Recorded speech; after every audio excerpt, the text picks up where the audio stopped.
Okay, this is going to be a Hexasphericon, and there'll be a 12mm groove in the faces at first, which is going to be rounded out, hollowed out into an almost circular groove, like an undercut cove, I suppose, to hold. I've got some marbles, and I'm going to put a few marbles in there in the groove when it's on the glue up.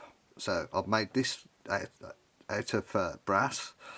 I did that by, I know the dimension was 60. I used OmniCalc to get all the other dimensions, drew it to scale on a piece of brass, and then cut this out, and that gives me the angle and the position of the edges of the groove.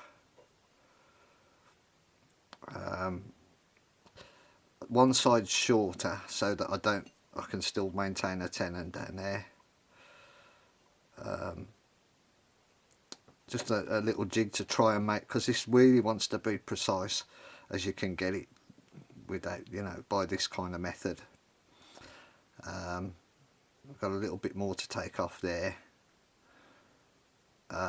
Also that is the right length, 30, I can't remember, 34 point something.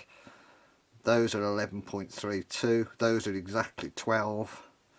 So that jig should allow me to get grooves centered on each face, so that when the thing's twisted, it should line up. That's the plan.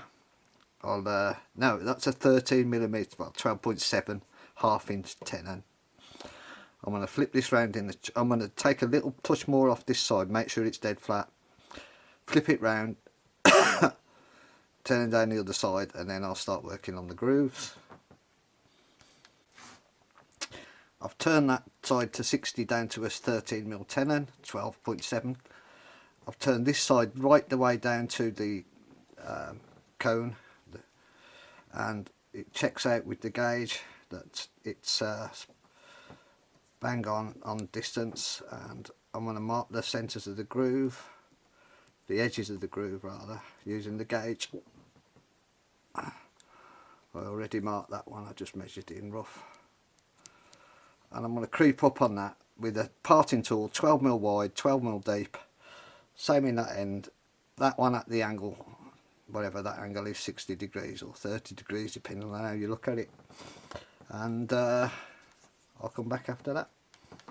Okay, it turned out I only needed a half inch spindle gouge to undercut that slightly and go down slightly. I'll measure that because I'll need that, because I need to match the sides to it, and that is 14. Right, now get a washer that's the same size as the just about, that is, just a little bit smaller as the marble or beads you're going to use, and just gauge that I need to come in a little bit right at the lip there. I can tell. You've got to gauge. If you got one exactly the same size, be perfect, but I don't. So just use a washer, twist it in, look at your channel, and because your marble's not going to fit in there till we split it in half. Just twist that in and check your that you think you've got enough clearance, and try and get a visual picture in your mind of that profile. I know I've got to just come out a little bit towards the top edge there, I can tell. I'll do that now. Oh, I can't. I can.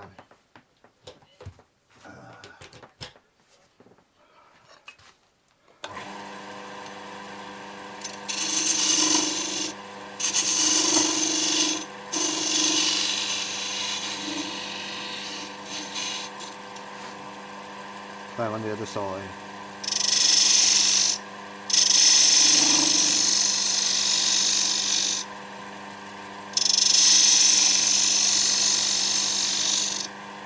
Now for me, I'm working blind there because of the lights and the camera hole situation. That looks more like it. I think a little... Oh, I've lost that washer now. I can see it. I think that's good, so I'm going to get a visual of that in my mind, try and duplicate that on that end,